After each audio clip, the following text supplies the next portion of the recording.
It's fine. It's fine. Really, really, guys. It's fine. Oh man, we've got plenty to talk to you today about. We'll recap the absolute dumpster fire of a midfield performance that we saw yesterday. Dave has screenshots. That's how bad it is. The new Oh, yeah. formation. I don't want to hear anyone say Allegri's a dinosaur in tactics because he deployed a formation that I have not seen in a very long time or never really seen before. The octagon midfield lineup, which is holy smokes, that was absolutely atrocious. But we're here in good spirits. German Dave, how are you, buddy? There was a midfield? I didn't see what. You're being See, I was being nice. I was being nice. Oh, no. Oh, no. No, dude, Oh man. dude, I'm speechless. I'm speechless. I don't feel good at all. But hey, I hope whoever calls in, whoever joins the stream, you have to carry us because I'm in a bad mood because of that game. I will curse everybody out. I honestly, like, out of all the games I've seen, that was probably the most like banter / cheesiest game I've ever seen in my life, right? All of their goals were penalties, really kind of bonehead penalties, more so. And then, like, for example, the goals that we got. So dumb. Yep, so dumb. And then the goals that we got were just as dumb. I mean, like, for Yeah, example, dude. I was one of the few times, like, for example, you've ever seen someone like the entire team was expecting Chiesa to take the shot, which I think Chiesa was going to take it, but I think Dusan waved him off or something because nobody expected Dusan to kick that, which was just like, you could tell, like, everyone's just looking at it like, what? Like that's an incredible set piece play. I will give props to that one. I think that was, again, like a cheese set piece because you rarely see something like that work, because when do you see on the left side with a left-footed player curl it around the edge like that? It's really, really rare. And I mean, they weren't even expecting it. And then the second one, the equalizer, Yildiz kind of said, fuck it, and just yeeted it into the middle of the pitch. That was a Hail Mary. That was a Hail Mary. That was, honestly, it was. It really was. But it was interesting, right? Allegri wanted to try something new this match, which I'm a little bit frustrated with Allegri in this one. I just thought he got the starting lineup absolutely Can we wrong. please just stick to the 3-5-2? Yeah, I would say that, right? Like, either stick to the 3-5-2, or honestly, at this point, if I'm him, this is what the issue is right now. Locatelli and Rabiot have both been atrocious. Like, they've both been terrible. And whoever plays in front of them as well. At this point, can we not experiment by doing, like, for example, Yildiz in the middle and then McKennie and Locatelli being double pivots at this point? Like, I'm willing to try it at this point, right? Yep. Like, at this point, just fuck it. Because holy hell, man! Like, if this is, and again, I'm not burying him, but if this is the extent of Gintoli's ability to scout players, which is Charlie, holy shit! Like, I'm a little bit concerned for the summer. Dude, we lost 4 million. Like, we honestly lost. Yeah, we lost 4 million on a guy that's barely featured. Like, you know who would have probably helped us out a lot better that we were linked to in January? Jack Bonaventura. Would have been. Brother, whoever we got was better. Because at this point, I think we've been duped. I think Sassuolo absolutely robbed us of 40 million. Easily. Dude, Roberto Pereira, or what is the name of that Udinese player that we had? Roberto Pereira's, I believe, the surname. Dude, he would have given us more creativity. Like I said, I'll hold all comments until the end of the summer, but that Gentili, man, that was not good. No, that was not good at all. Yeah, no, Charlie was, in my opinion, like 100% just a Hail Mary, you know. There wasn't like any like cheap creative player left. That the problem with Bonaventura would be we have to give him like at least a 2-year contract, and we don't know with his age and everything, and that's why he didn't want to do that. But this way we lost 4 million anyway on a player that A, barely features, and B, when he features he doesn't play good. Like he always tries to go forward, which is commendable, but his ball control is atrocious. You He want to know loses the why? ball, he misplaces passes, and it's always immediate counterattacks all the time.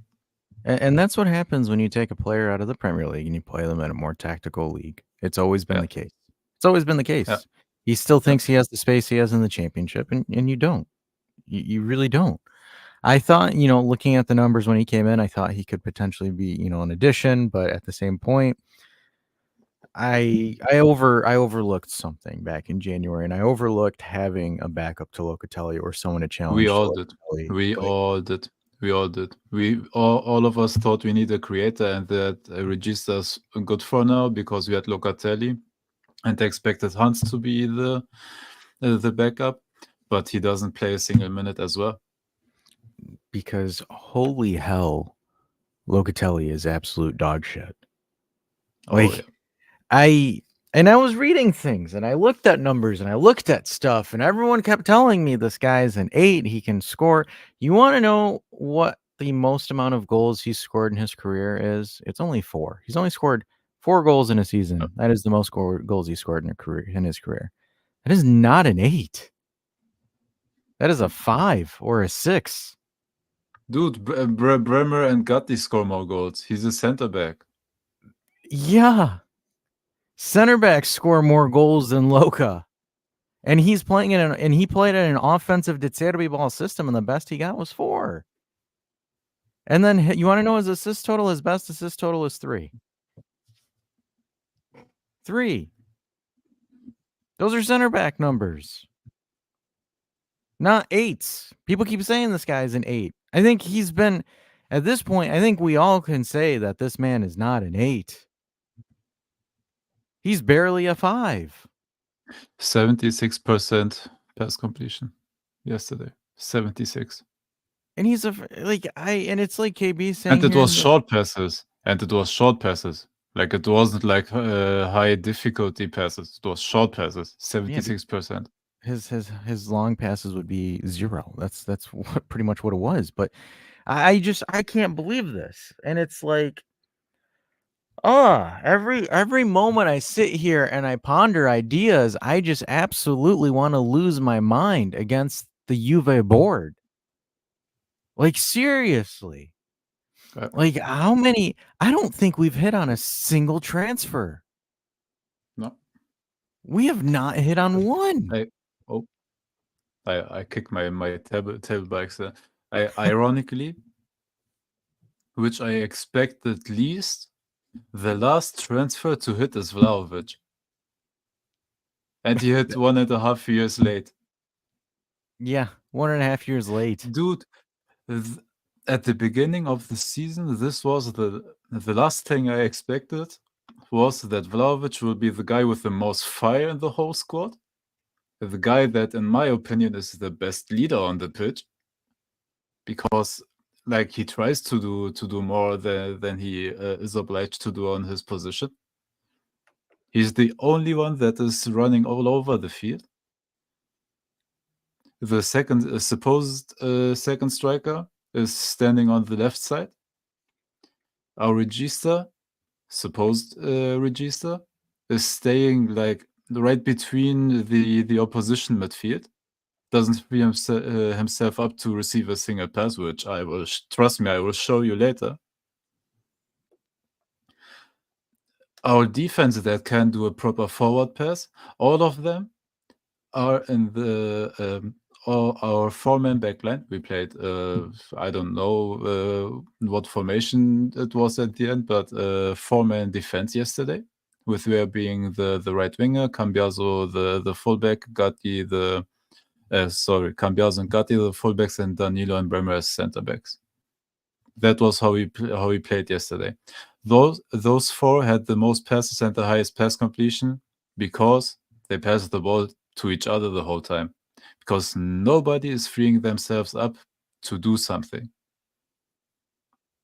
And if you don't have a midfield that doesn't receive the ball or that doesn't free itself up, and you have defenders that can't do shit with the ball, and Cambiaso, I love Cambiaso, but if you play him as a fullback, he is limited because he is best when he can use his offensive skills as well.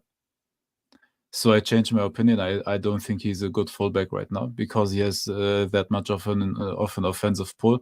And if you have him back in the back line, you completely don't use him to his full potential.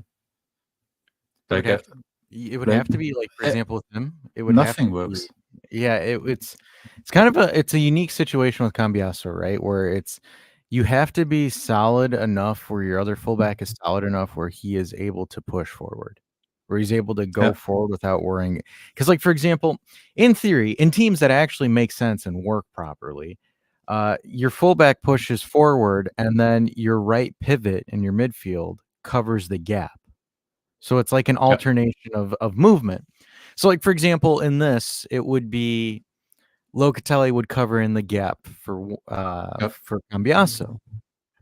That's what Liverpool did for that's what Liverpool, by the way, did. Trent Alexander-Arnold as the right fullback always goes forward or switches into the midfield, and Fabinho or Jordan Henderson were then moving to the right side and cover that position up. And that's exactly what Dash is alluding to right now. And that would make sense. That would work, right? But unfortunately, our midfield is filled with a bunch of idiots because, like, for example, I'm paying Rabiot a shit ton of money for him not to be productive yet again. Locatelli, again, face of the franchise, loves Juventus. And that's why a lot of people won't give him flack because, he showed up in a Juve jersey as a kid. So, people are smited with him, even though he's not giving any production whatsoever.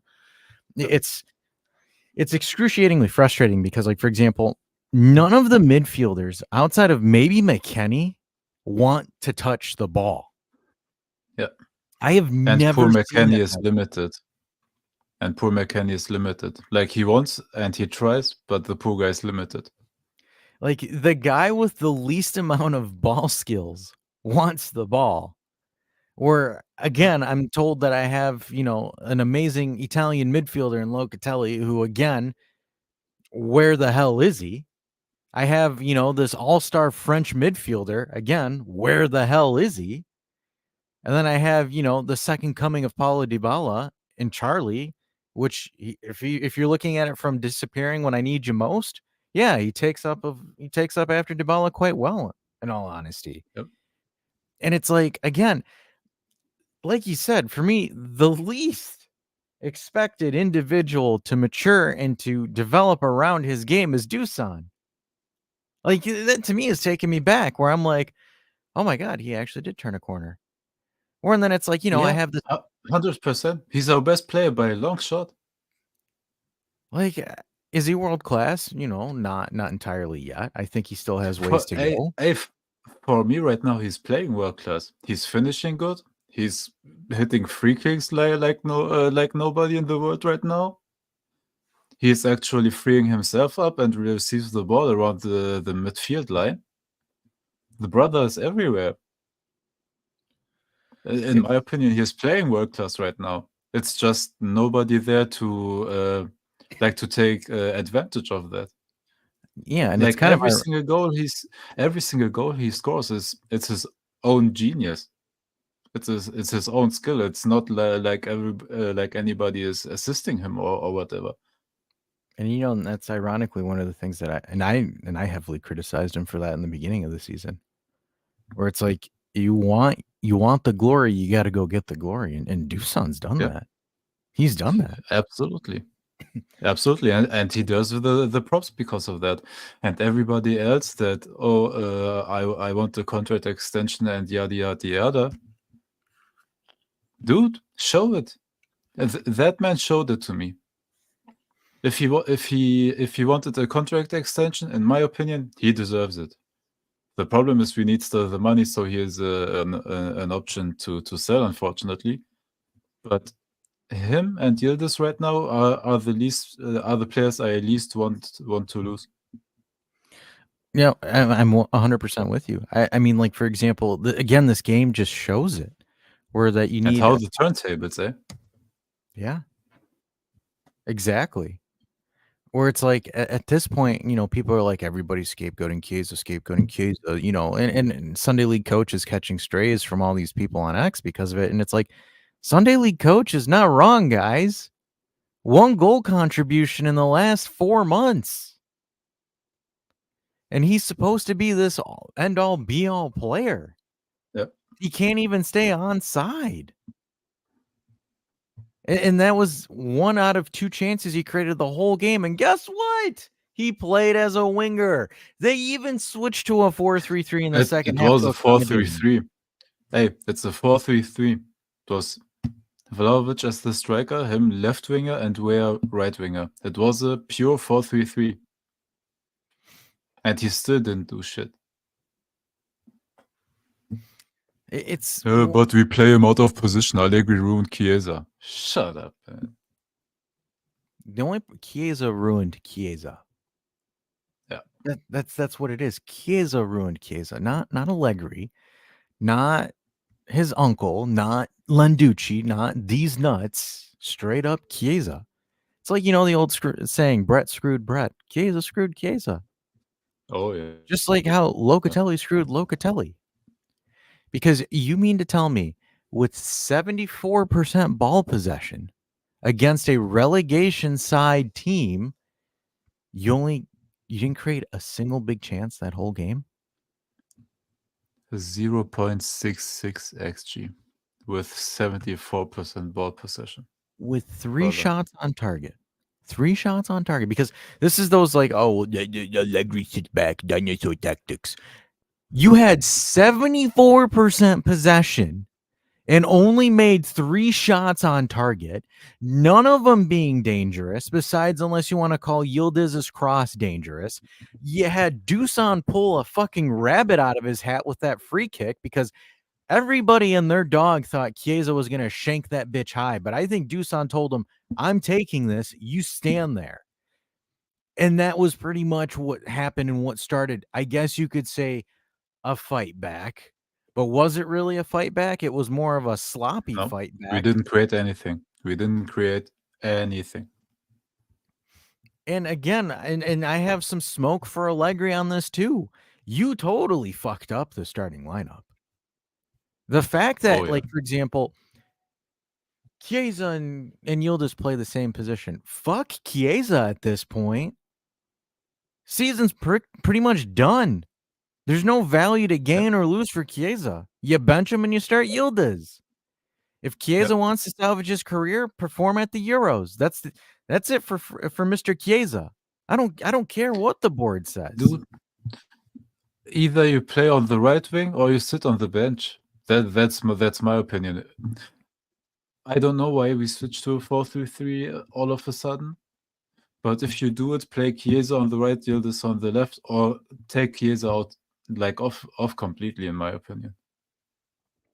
He's not offering anything. There's Right now, nothing there. There really isn't. So the only thing that you can sit there and say is just like, whatever, man. Like, if we throw him on there and it happens in the Euro, cool. We have some value to sell him. But I just, like, for example, for me, I'm just like, my other thing too is, why would you start Charlie? Charlie has not even made good cameo appearances that warrant him a start. I understand it's a relegation side, but why not start Yildiz in that role? If he was the advanced midfielder, you start Yildiz. And then Yildiz could potentially move the ball forward because Locatelli, for fuck's sake, doesn't know how to. Apparently, all he does is side pass and back pass and point to the center backs because he doesn't know how to play a forward ball. So maybe, just maybe, Cambiaso or someone can link with Yildiz in the middle and something can happen. But Charlie Charlie's the definition of a guy that you see when you're playing soccer with your mates that just takes the ball and runs forward. Where's he going? Yep. Doesn't know where the fuck he's going. All he knows he's going in one direction, and that's it.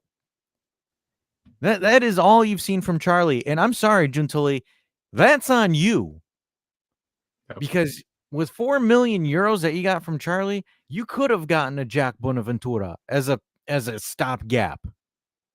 Or something cheap like that from a Serie A squad like that in retrospect. Hell, Artur is more productive than Charlie, and he's riding Fiorentina's bench. And that's not something to be good about. And I've got something else for the Allegri outers too that are just like berating this man for no reason. Yes, he got some things fucked up, but I'm telling you this because I saw this morning that Ibrahimovic is trying to bring Allegri to Milan. If Allegri goes to Milan next season, I'm guaranteeing you they're going to challenge for the title. Yep. They have 2 elite wingers in Pulisic and Leao. You have a poor man striker in Giroud, and if they get Xerxes and their midfield is actually a midfield and they can actually play competent football with a back four. Great fullbacks. Calabria and Hernandez. I don't know if Hernandez will go, but great fullbacks as well. Brother, he will cook with a physical midfield now. Man, dude, if he should go there, the league is in trouble, man.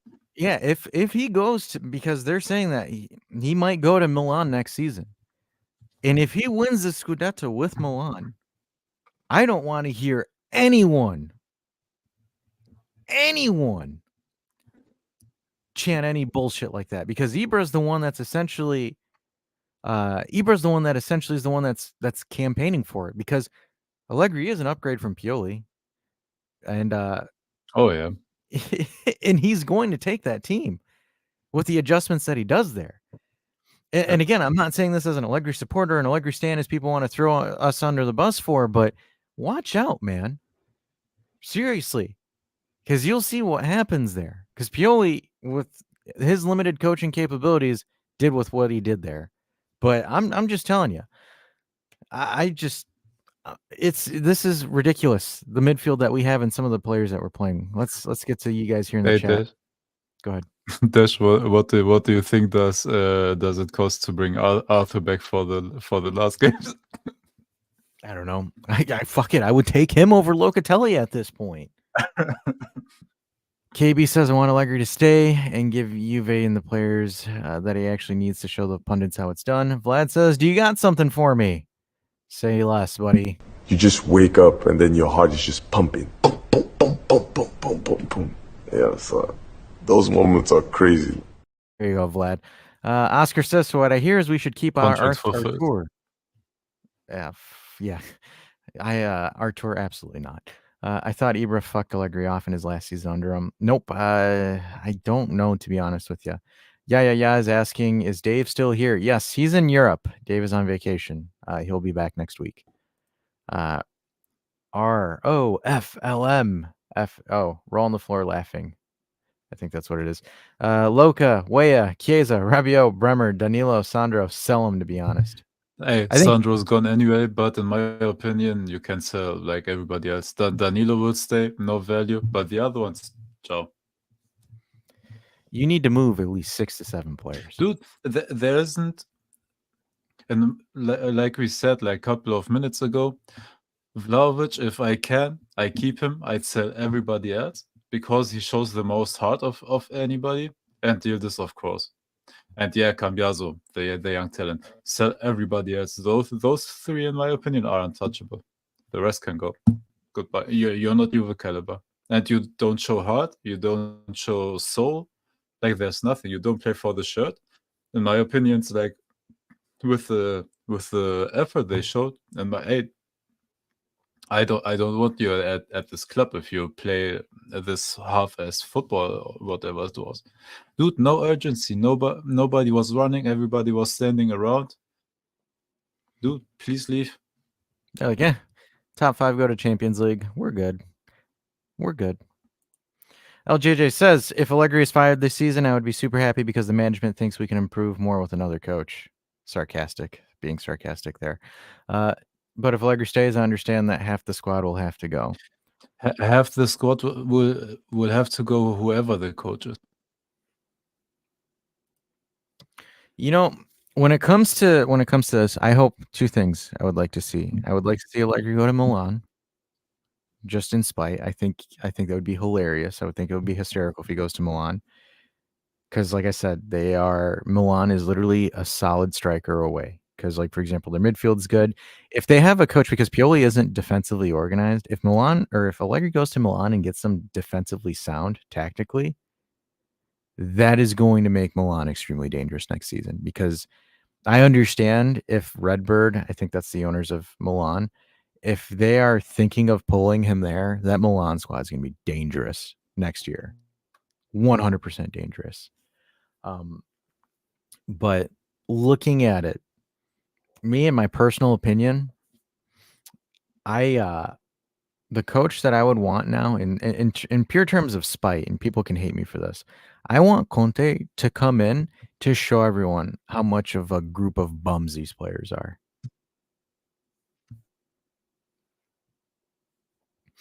Like, just for the sake of that, just to show these folks that these guys aren't Juve material.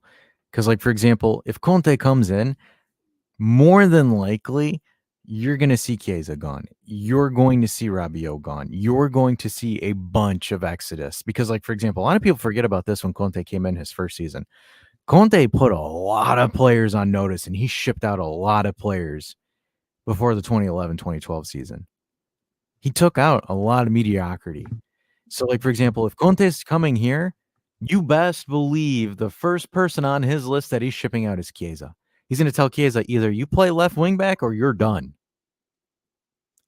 So I want that because I want these player simp fans to understand that their players aren't these gods. They're not these messiahs. This Sal says it. They're just a group of bums. They really are. And the other thing too is I want Allegri to go to Milan. I want, if he does go to Milan and make them, because I think they're an actual coach away from competing in the Scudetto next season and possibly doing well in Europe as well, because Pioli can't get them organized defensively. Allegri can. So, for example, you send Allegri to Milan and they're successful. I'm going to go at all these content creators that were sitting there talking shit about him. And I'm going to say, hey, look at this. Guess what happens when you have an actual squad? Hey, we have all the receipts. All of them. All of them. Every single one. Sal says, if another coach comes in next season with a new squad with technical abilities, it would be disingenuous to say it was the right move to make. Yeah, it's difficult because you're moving multiple things, right? There's multiple factors that are going into that. Like if you bring in, say that you sell 7-8 players and then you bring in a new coach, it's very difficult to say that.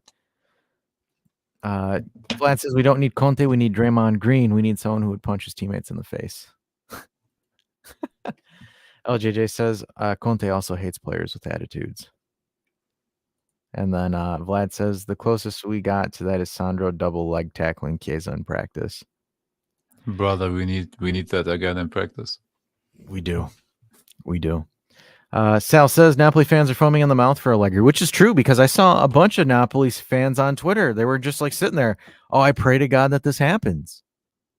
Because that's the irony of it is. And like, for example, you have the Northeastern Bombaclets that are making the videos that are slandering the guy. And it's like, can you realize you had, like, for example, when we talked with Nima here last year, he was like, dude, I would love it if we traded Inzaghi for Allegri. Like, you have all of these people saying things like this, and it's just like the only people that are sitting here dunking on him are, the goofballs in Paramount Plus. Go ahead. And ourselves. And ourselves. And yeah, and it's just like, for example, it's the goofballs over there on CBS that are sitting there, this guy's terrible. Why are they playing back? At some point, you got to understand where it's like there are, of course, I'm not absolving him from, any wrongdoing. There's a lot of things that he does wrong, like stupendously.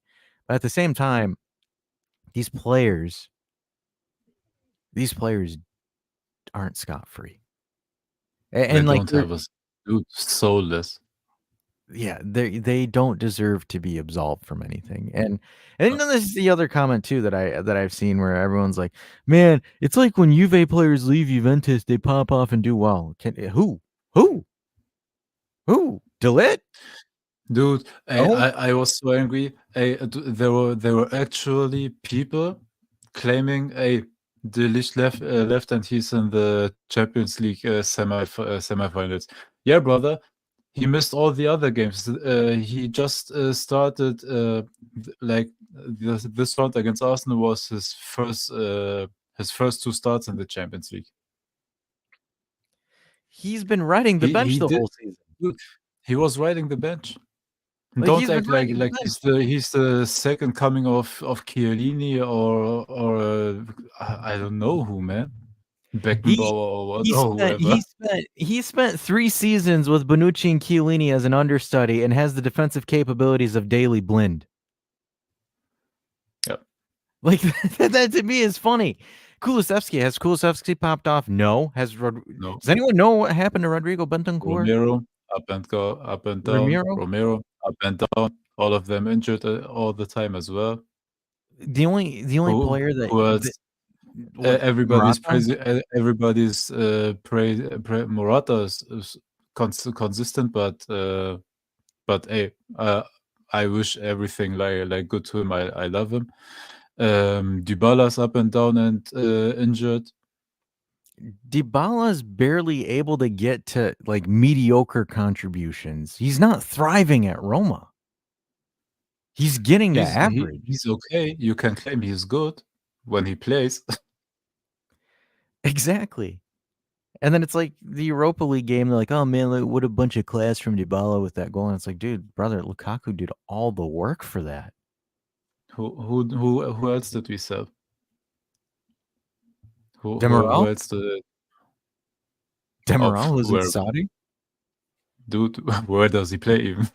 Yeah, exactly. Because it's always a thing that I keep hearing. It's like, oh, watch players leave Juve and they start doing amazing. Like, who? Dude, it's just again one of these like mainstream dumb ideas because everybody thinks because they made it to the Premier League that they actually made it and are playing great. Just because they have a Tottenham badge or on their chest doesn't mean they are playing good. I think we have a foundation here. We have a question here, and I know Sal knows the answer to this. How well is the Premier League doing this year in Europe? Only one team, and they've lost because, ironically, UEFA's like, hey, let's make it so we get more Premier League teams in the Champions League. Guess what? All your Premier League teams fucking suck. You want to know why? Happy Because harvesting to all the farmers out here. Yeah, right? It's harvesting season for all the farmers leagues around Europe because fucking France will finish higher than you guys if PSG goes to the final. It's literally, guess what? You want to know why? Because everybody has the Premier League's number because all you guys do the same stinking thing. It's bootleg copy of Guardiola ball because that's what Guardiola does. That's what Arteta does. That's what every other Premier League team does besides maybe David Moyes.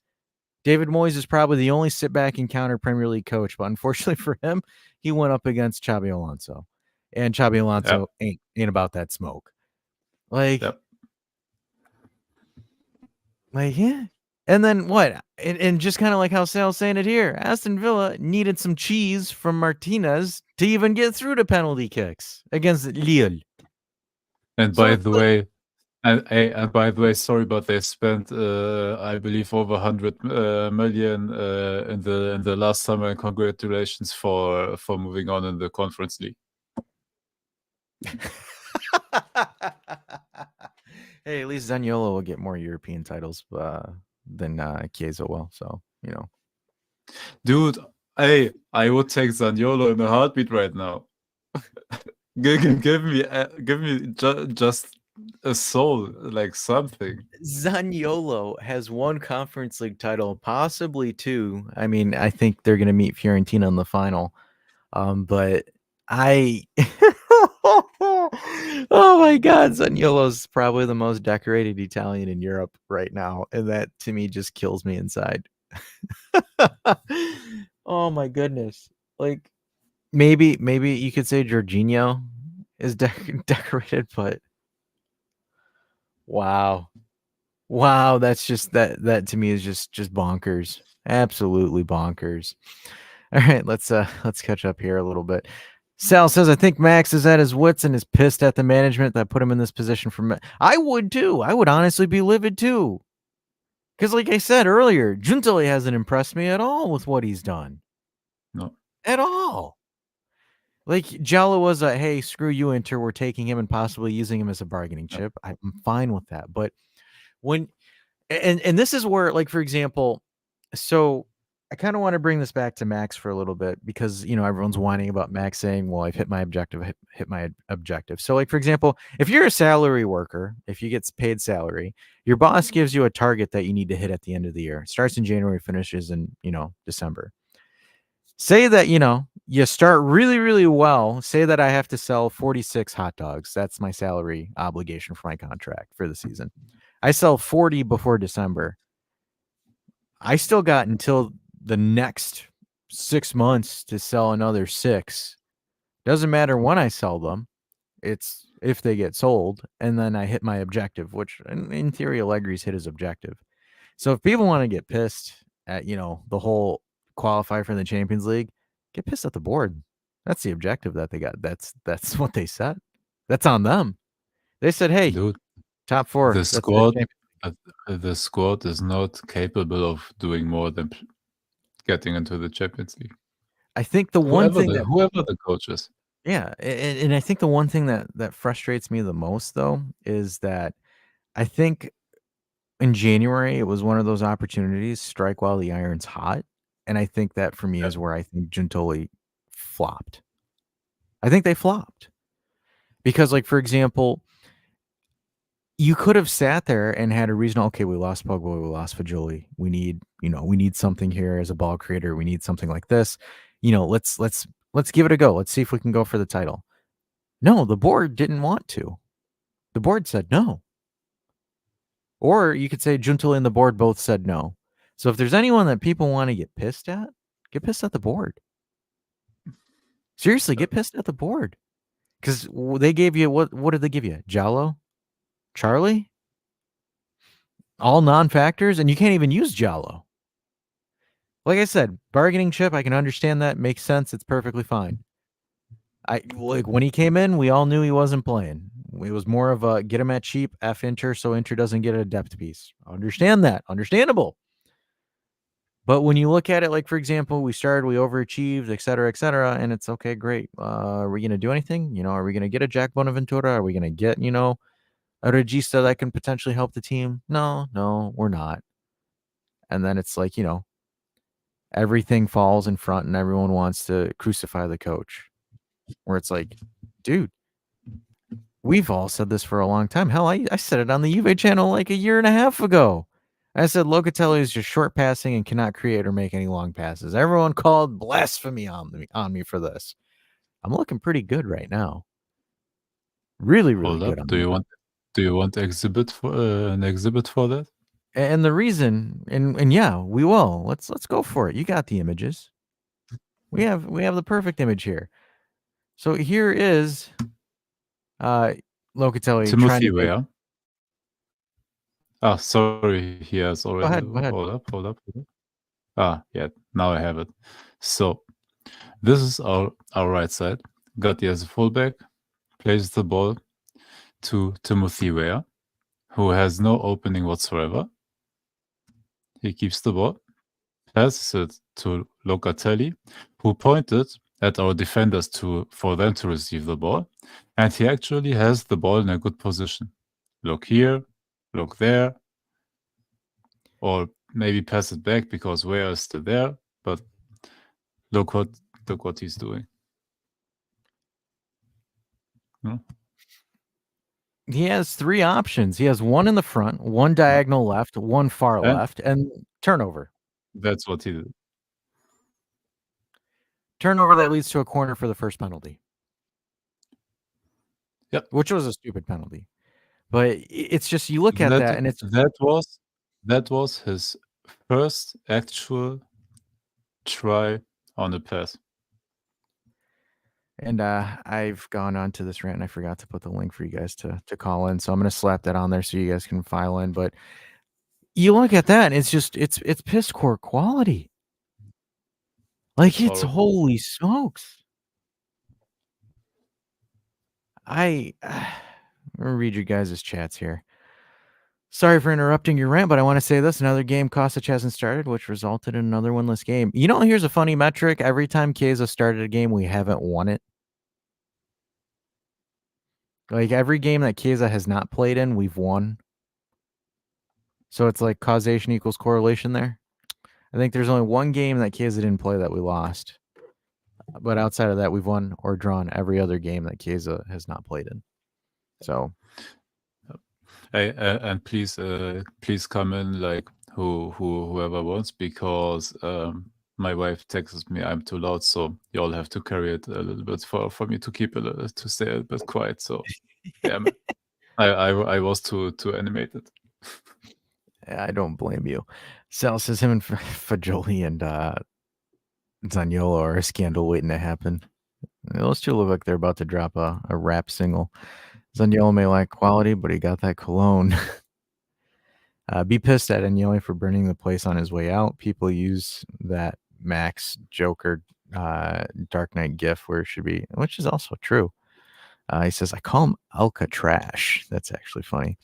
Oscar says, Gentile will first earn my respect if he ships out Chiesa, Loca, Bremer, Illing, Moretti, and buys real football players, not names, not hype players. Sal says, just because Loca plays at Regista instead of a double pivot doesn't mean he needs to forget how to make a forward pass, which is also very true. Vlad says, Loca needs some benching. I do not recognize him as a player lately. Problem is, you don't have anyone that can. Absolutely not. Dude, and this is... I have... Do you hear me still? No, yeah. Go ahead, Cook. So sorry, it lagged for me again for a couple of seconds. I don't think I ever saw a regression like this. This is crazy.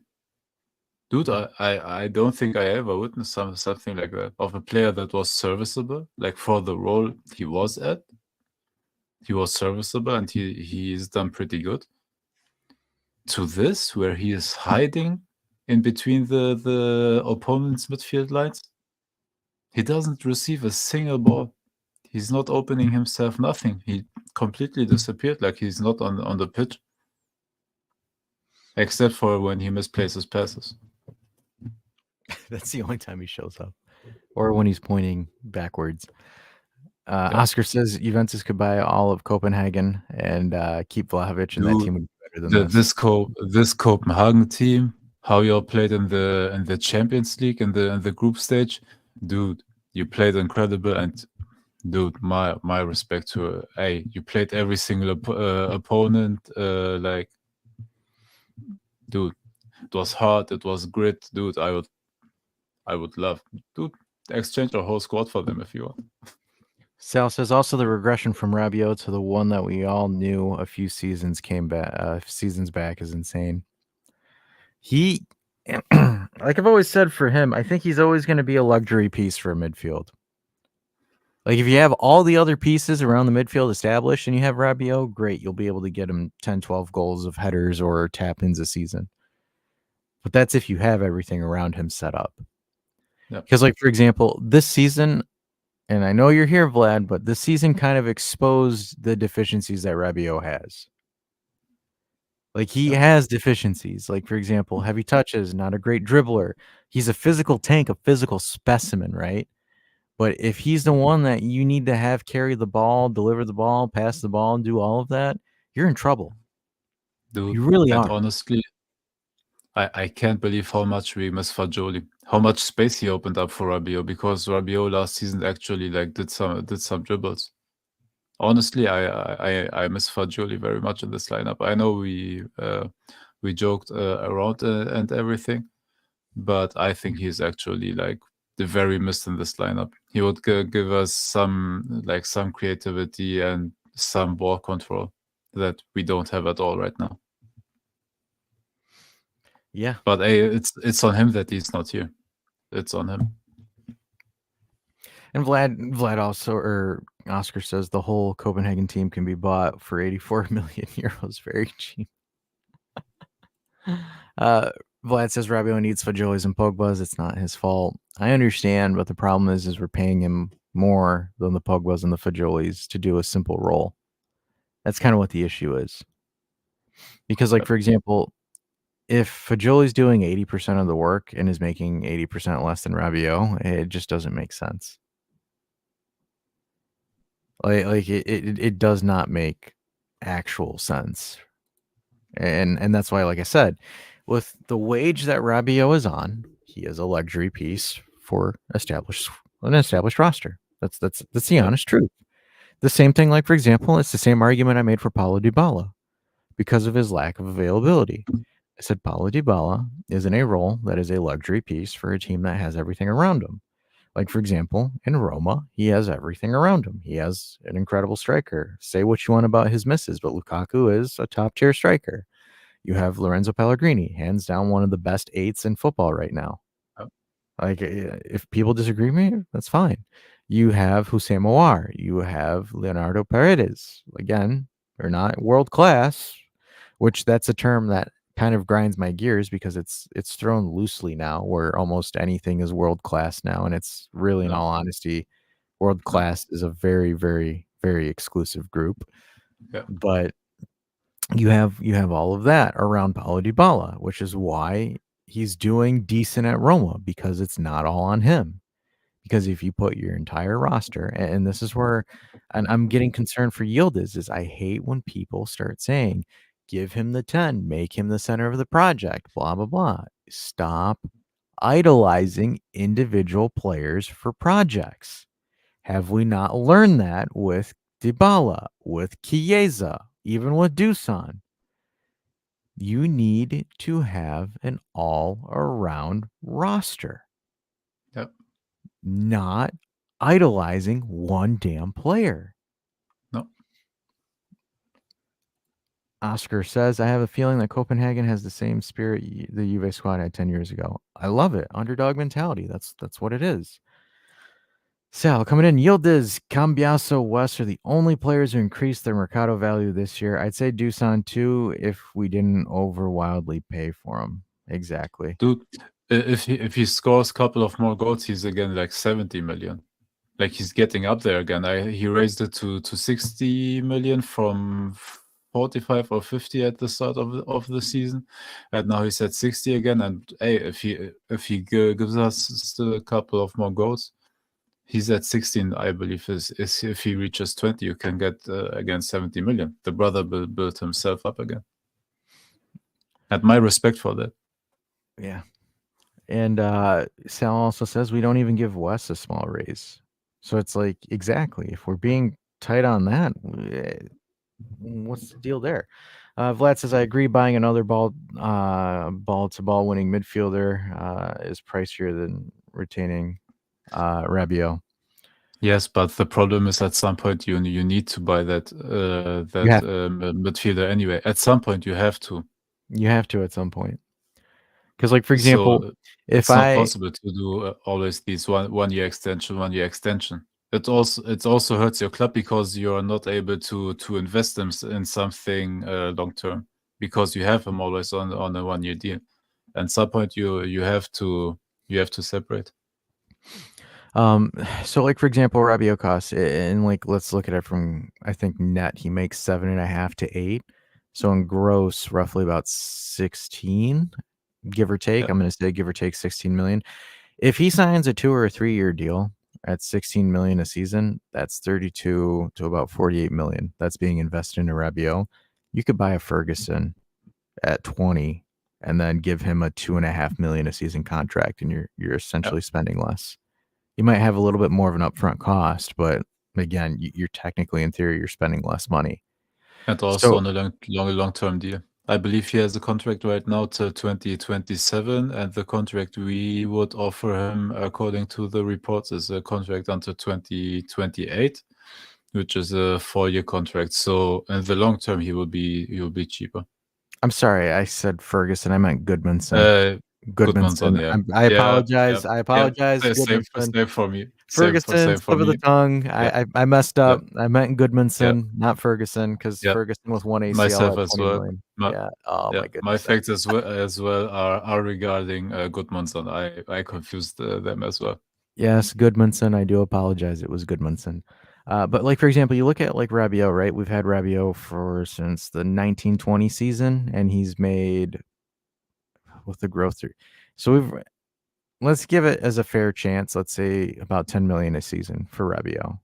So we've spent roughly about 50 million euros on Rabiot while he's been Yeah. here at Juve, in theory, right? So like when you look at that there, and it's like for 50 million, you could have invested in. You want to know how much Nicolo Barella cost at Inter?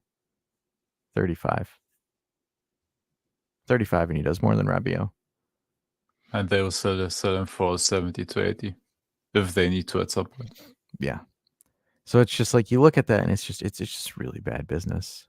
It's really bad business. Even though like Aaron Ramsey was free, he was at 8 million a season, so I'd say 11 or 12.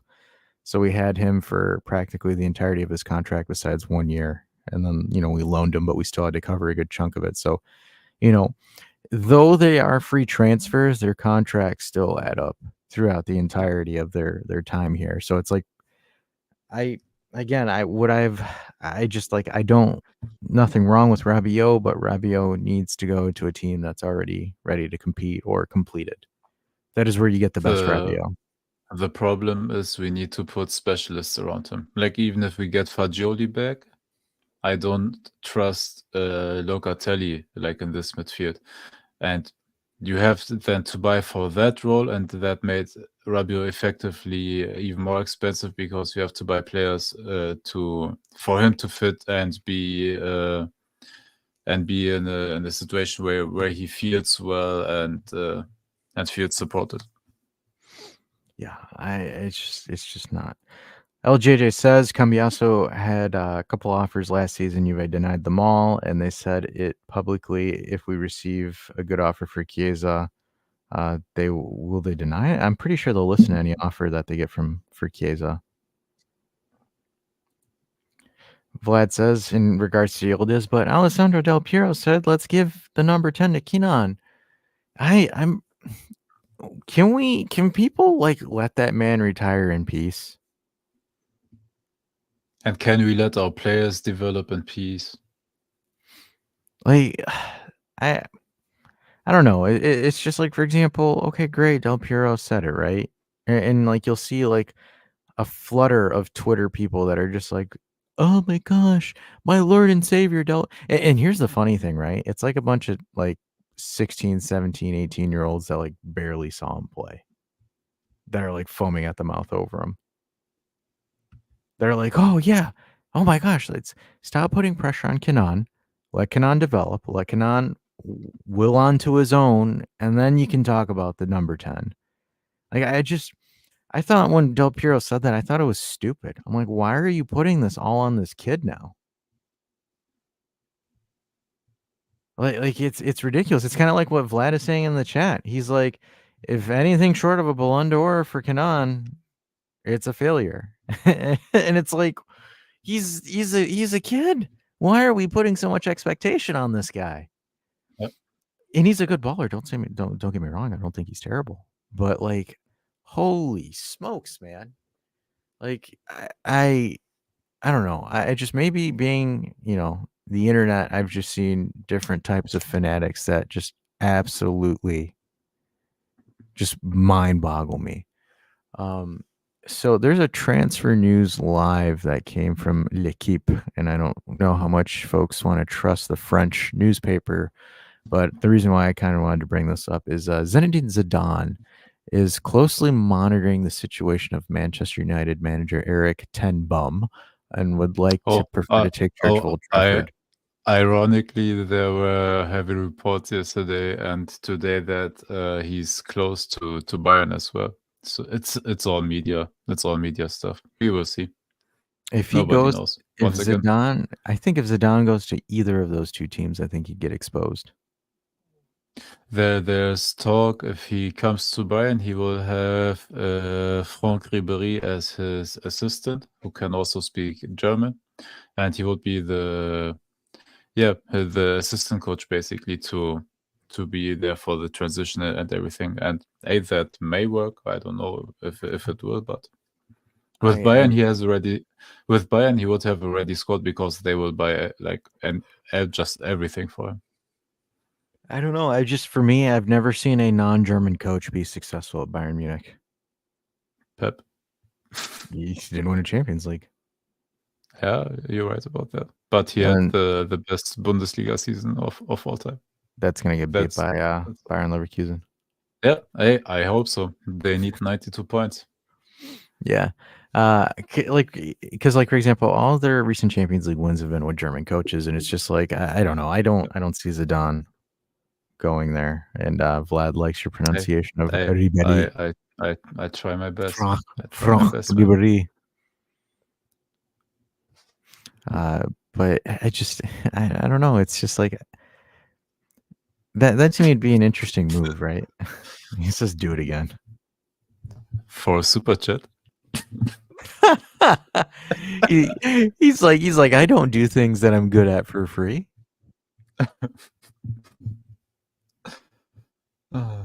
He's like, what are you talking about? Oh man. I'm trying to think. So I lost my train of thought. Yeah. No one's called in, so I'm just kind of like I was. Yeah. We were at Bayern and Manchester United as the coaching positions for Zidane. He said, "Damn, German, they ain't cheap." I'm not one of the cheap ones, brother. Dude, I got offered €100 by who was it to shave my beard? I'm not that easy to buy.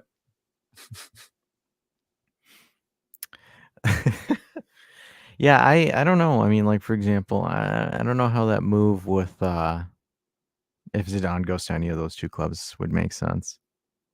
I don't know. Manu's a dumpster fire anyway. Yeah. So Manu would be even worse to him. With Bayern, they will give him a ready squad that I believe he can do something with it. Yeah, like for example, the only thing he could potentially do is with Bayern, and that's I don't know. I think that Bayern team needs a proper rebuild. Yep. Nope, you're right. It needs a rebuild, but if he would become the coach, they will buy for whatever he would want. But I don't believe it as well. They don't like that much to hire non-German coaches. The problem is there are no German coaches right now. Klopp will take a year off 100%, and there's no other good right now. Tuchel is gone after the season, and he confirmed it as well yesterday on a press conference that he's gone and he won't resign in any case. The bridges are burnt already. If you communicated that he's gone and the squad doesn't trust him and that the board doesn't trust him, you can't repair that bridge again. No, and it's kind of funny because, for example, the one thing I've also kind of wanted to speculate or throw out there for people too is guys, we haven't even put pen to paper on Motta as the next coach. Dude, there's no pen to paper in anything right now with us because we still don't know in which competition we will play. Let's say we fall into the Europa League and Bologna stays where they are. Do you really think Motta will come to Juventus to play Europa League or play with Bologna Champions League? Hypothetically, I still believe, of course, that we will do it. But you can't make any decisions on your long-term process right now in the situation we are. Everything will be decided if we secure Champions League with 1 or 2 games to go or whatever, then he will definitely know, okay, right here, you have 14 days to decide. Up until the end of the season, we want to start immediately after the last triple whistle was blown after the last game. We start from there. We build the squad around you, and That's the time frame for me. And that's kind of like the irony of it too, is like, for example, you don't have pen to paper on Mota. You don't have a guarantee on sacking or even re-signing Allegri, right? Because it's like, where it's like none of these journalists know what the fuck they're talking about. Oh, no. None of them do. Dude, You had that Philipp one guy Andersen that will live rent-free for the rest of time now. the only time, like for example, the only time it's been accurate on anything was when Beppe Morata was the general manager or the director, because he had close people in the media and he would always leak stuff to them. Gentoli doesn't have that.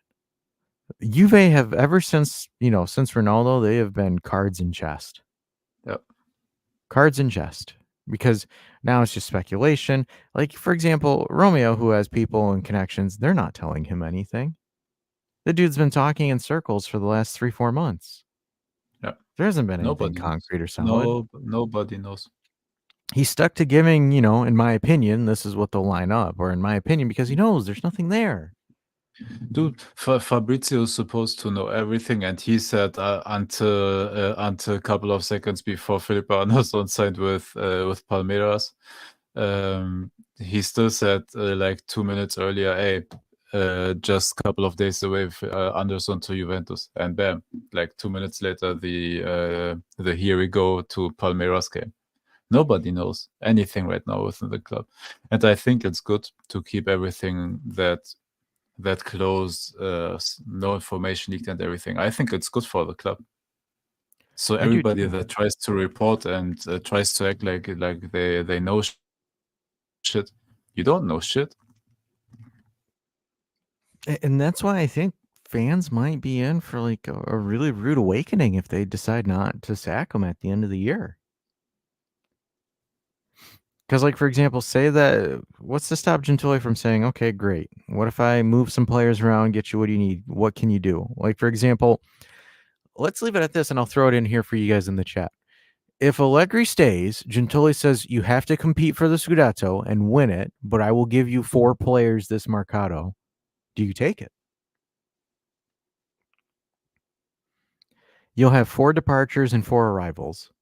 You have to sell 4 or move 4, and you'll get 4. These are always real talks that are happening, because the coach and the sporting director want to have understanding with each other. Because like that's kind of what the conversation would be. And then if Allegri says, I need 7, then Gentili's like, look, I think it's best if we go separate ways because there's no way I can get you 7. Yeah. Right? I think, like, for example, this is where, for me, because Allegri is a bit of a pushover personality-wise, I think Allegri needs to put his foot down with Gentili and say, look, I need X out, I need this player out, and I need this player out, and I want these 2 to come in. Can you do that for me? If Gentili says yes, then I can see that they continue and, they raise the expectations. Whereas, like, for example, like if Allegri says, hey, I need Jorginho, I need Modric, I need Kroos, and Gentili's like, no, I can't do that. That's financially impossible. Then Allegri can say, okay, cool, let's work a deal out. Let's get out of it. Because, like, for example, that's what Conte did with Inter when he left with Beppe Morata. He said, I want this, this, this, and this. And Beppe Morata's like, I can't give you that. And Conte's like, okay, I'm out of here. I'm done. I'm leaving. See you later. That's kind of how it works. So I'm just letting you folks know, Mota's not guaranteed. Don't get married and, start thinking of Mota ball and all of this where it's there's nothing there yet.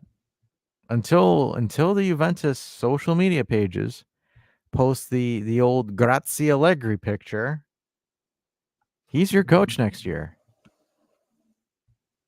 Yep. And the same question goes for the negotiations with Mota. Because, like, for example, if Allegri says, no, I need 3 players to make this successful, and then if Mota interviews and then he says, I need 5 players to make this successful, who's Gentili going to lean on more? The guy that needs an overhaul of 2, or the guy that needs an overhaul of 3? It's going to be the guy with 2. It's less money. Yep. It's always going to be that way. Because, look, Juve are about winning and doing whatever, makes sense financially to win. It's not like, for example, Man City. Oh, do you need 60 million for this player? Fuck it. Here you go. Do you need 70 million for that player? Fuck it. Here you go. And I saw that Arl rolling on the floor laughing. It's Di Marzo. I think he just posted that not even 4 or 5 minutes ago. Juventus and Allegri are expected to part ways. And this is where they get you guys. Like they get a lot of people with, is they are expected to.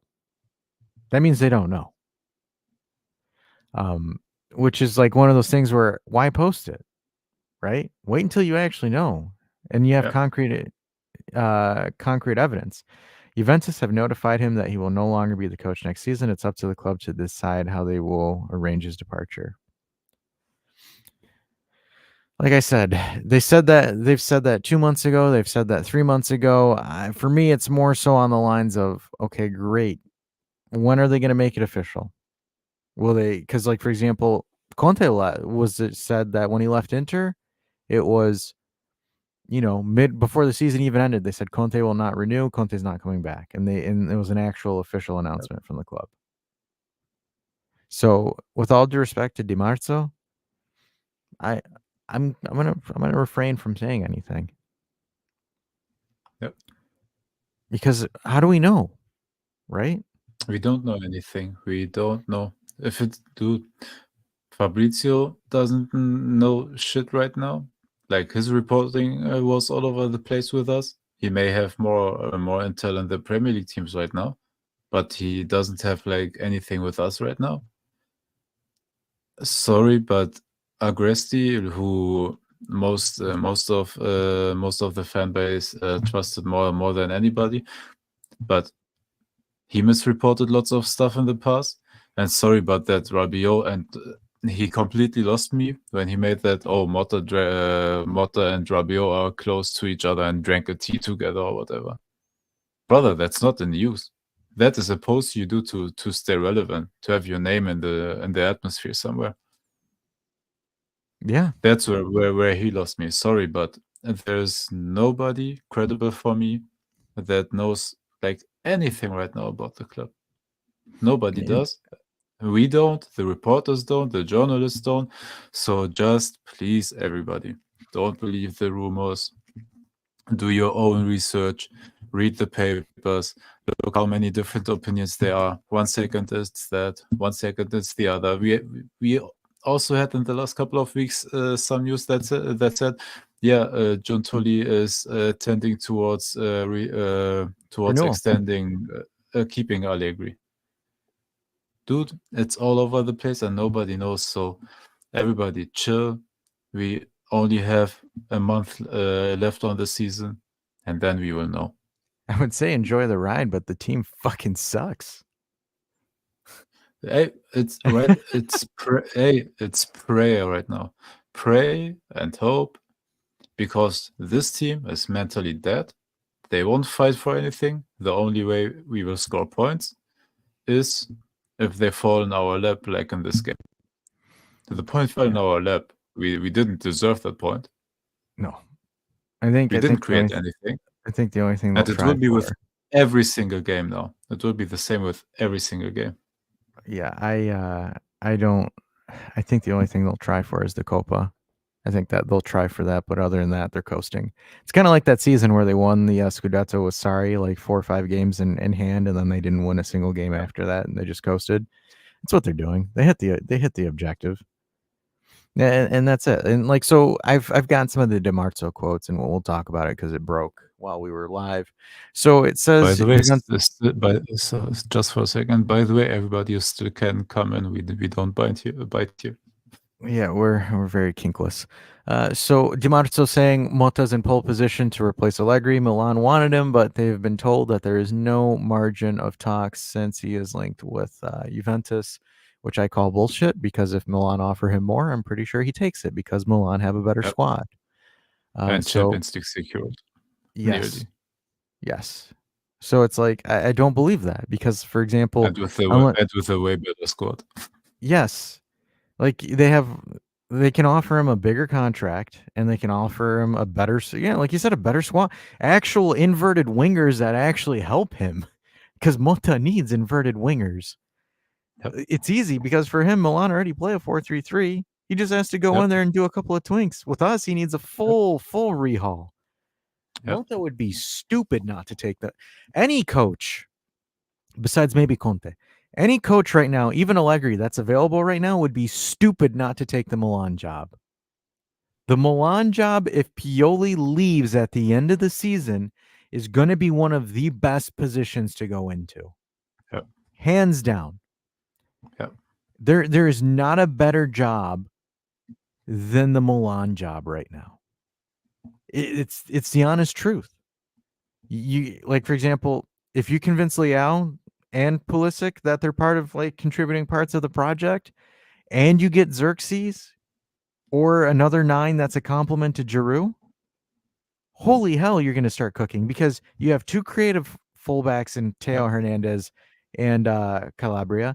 Hell, you just need decent center backs that could just defend decently. The amount of creative outlets you could get, you give a pragmatic coach that knows what the hell he's doing, that Milan squad, they're going to be dangerous. I had them as a prediction that they'd be dangerous at the beginning of the year, but unfortunately, Pioli was just kind of an idiot with poor management of the squad. But man, that job is going to be sought out after. And if people, like I said, Mota's an idiot if he doesn't take that. Following up here, it says Juventus have notified him that he will no longer be the coach next season. It is up to the club to decide how they arrange the departure. Conte remains an alternative option. I don't believe it either. Conte remains an alternative option for Juventus, even though it's complicated. Both Juventus and Allegri have realized that there is no point in continuing. Like, if you're trying to do a kind of a like-for-like switch, you would do Conte because Conte thrives in the 3-5-2. The squad is set for the 3-5-2. Conte's probably going to kick a shit ton of these guys out. Oh, absolutely. He's going to. But with the attitude, sorry. Dude, half the squad will be gone. I think you can easily chalk up as Chiesa being gone if Conte takes the squad. Yep. Chiesa 100% is going to be gone. He'll probably focus around Yildiz and Dusan. He doesn't fit at all what Conte tries to do and how he wants to play football. Chiesa doesn't fit it at all. And this is going to be something. And then with the attitude, like on top of that, brother, you're gone. Yeah, and it's kind of like how Vlad is saying, right? Mota coming changes nothing. No. We still are who we are. You need a huge rebuild for that to work. Like and that's the case for everybody except of Conte. And Conte, like we said, like even he wants half these players gone. Mota saying I don't believe the extent that they're hyping up Mota. It's the same thing with Felipe Anderson, only for it to fall through. Yeah. This is like, for example, this is going to be a really big project, even if Conte does come into the roster. And look at this, like this is no small feat. Because this team is just, you need so much. Like, whoever comes in needs to be, him and Gentoli need to sit there and have like an honest to God moment where they're like, okay, this is what we need to adjust. This is the pieces that we need to bring, move, all of that. And it has to get done correctly, because if it doesn't, oh boy.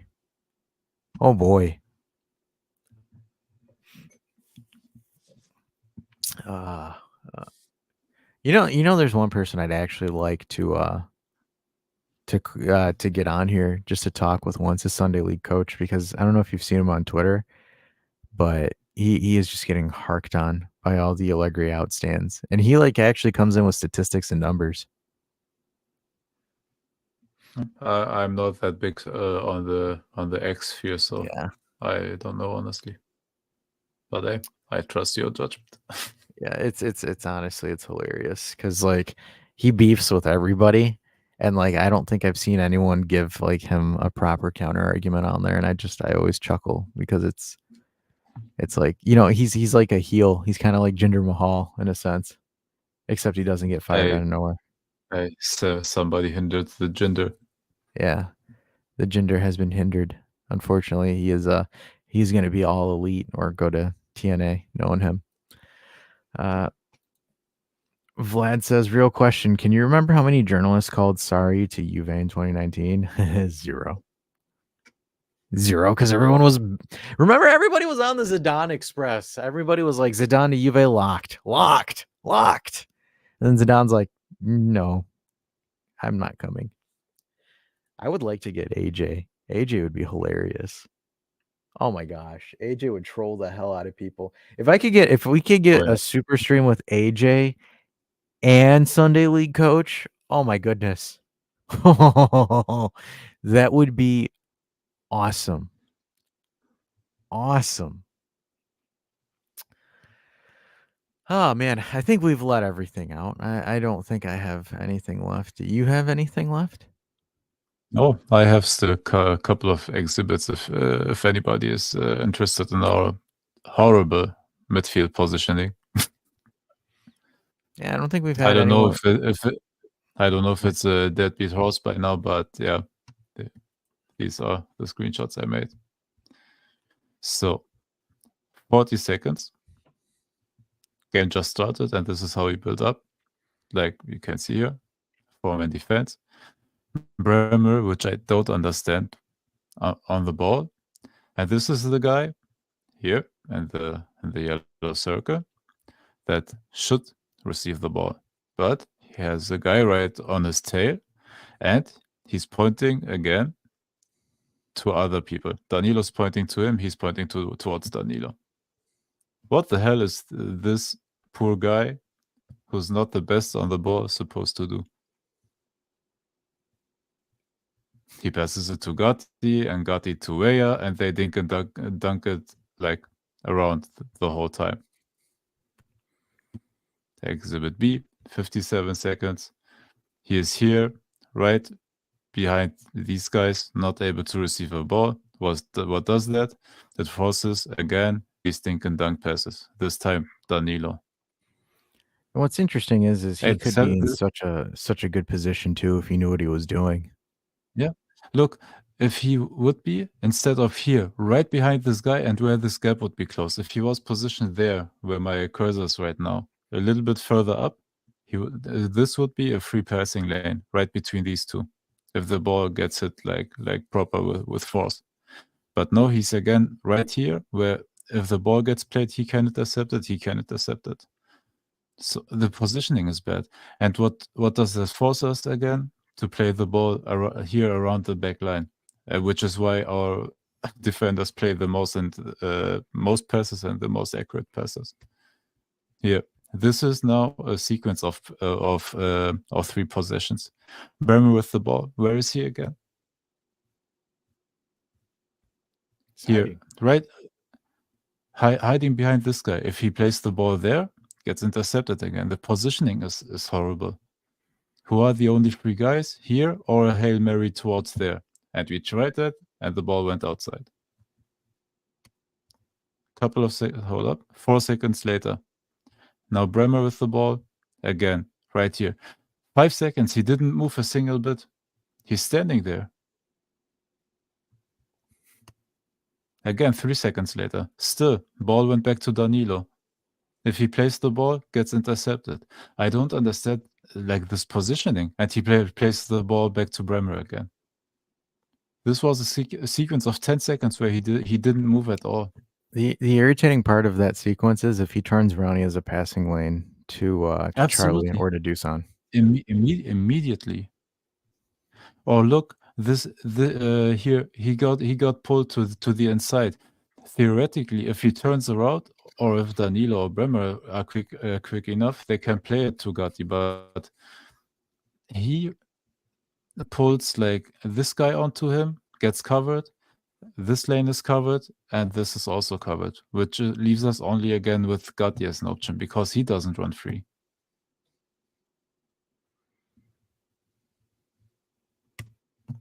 Next sequence. Loka plays like Here. Fred and McTominay under Ole. That's what Vlad says. Absolutely. Look, again, Danilo with the ball. Loka, right here. He doesn't even look his way. He doesn't even look. He's turned around with the back right behind this guy. The guy's not, he's not even covering Locatelli. His eyes are on the ball. He's trying to close the lanes towards these directions. He's not man-marking Locatelli. Locatelli is staying with him. Loka's man-marking him. Dude, if Loka just turns back towards there, a free pass, and you can cut inside or pass it towards there or whatever. 6 seconds. We are still with the ball here, no build-up at all. Now 2 guys are in his way. Hiding all the time. 5 seconds. Ball is again here. He can play that one, but close to intercepted. Yeah, I can see already this guy is sprinting. If the ball goes there, ball is taken. Do the run to this space. Receive the ball, and then Danilo do the cut, and then he can play off of Danilo or whatever. But this angered me so much yesterday. Here again, where is he? Again, these people are free. The 4-man backline is free. But dude, he's again right in between 2 guys.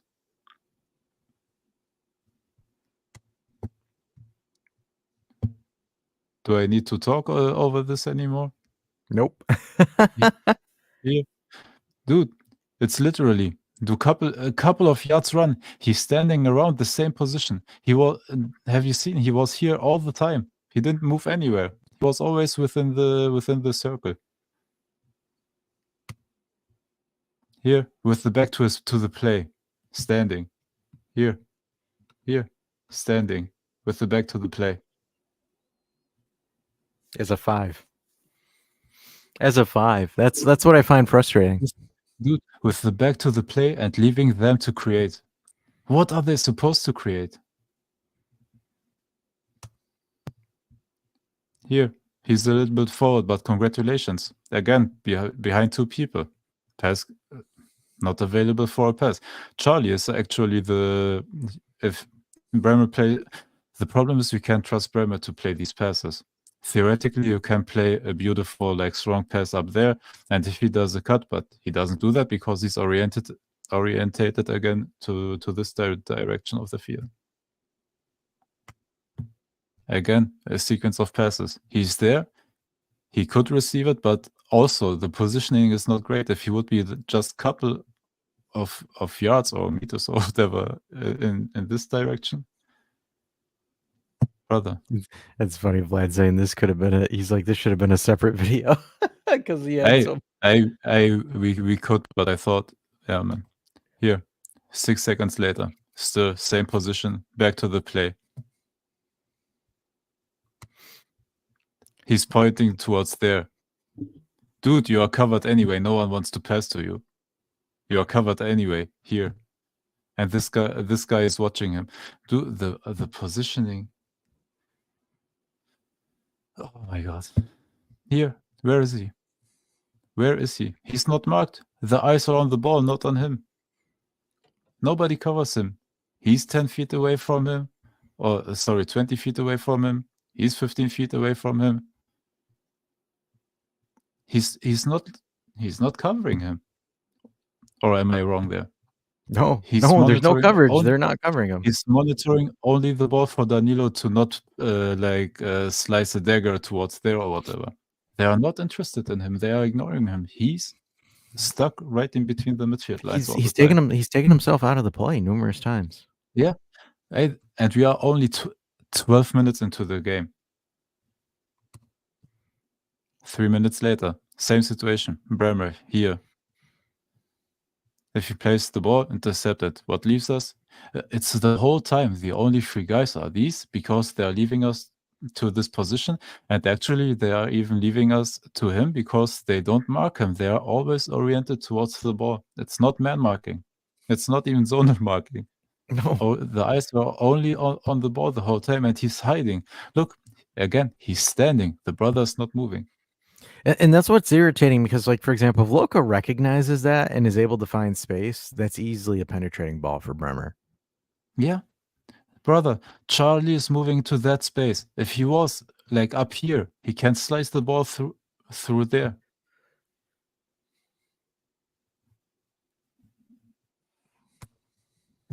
Again, dude. If the ball gets played, gets intercepted. Again, Right. the only ones here. These. So And this was the Vince, last one. Vincenzo was asking what realistic midfield trio would be based on traits and roles, and I kind of want to go along and say I agree with Vlad, like a Jorginho Rabiot Fajoli or a Jorginho McKennie Fajoli, I think would work. You're going to need more depth pieces with the amount of competition that we're playing. Absolutely. I mean, you're going to need a lot more players for next season.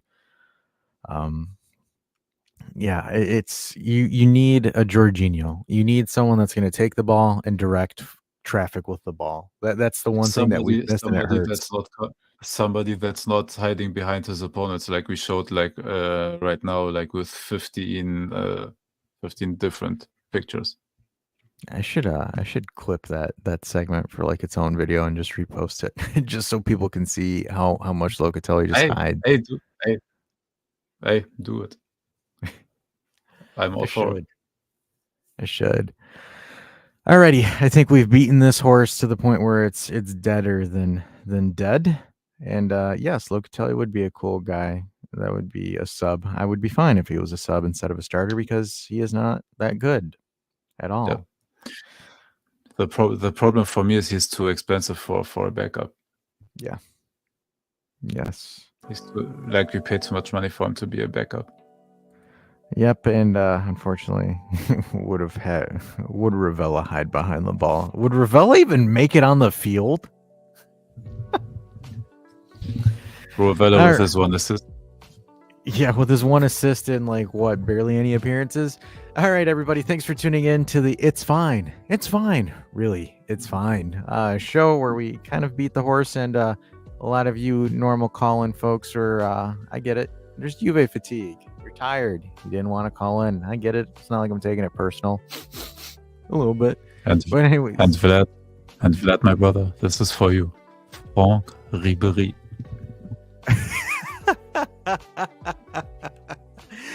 As Dave would say it there. All right, guys, we will catch in, I believe, unless any news breaks. The next time we'll see you is next Wednesday. Canadian Dave will be back at the end of next week. Oh, we've got Lazio Juve on Tuesday. Oh, shit. Totally forgot about that.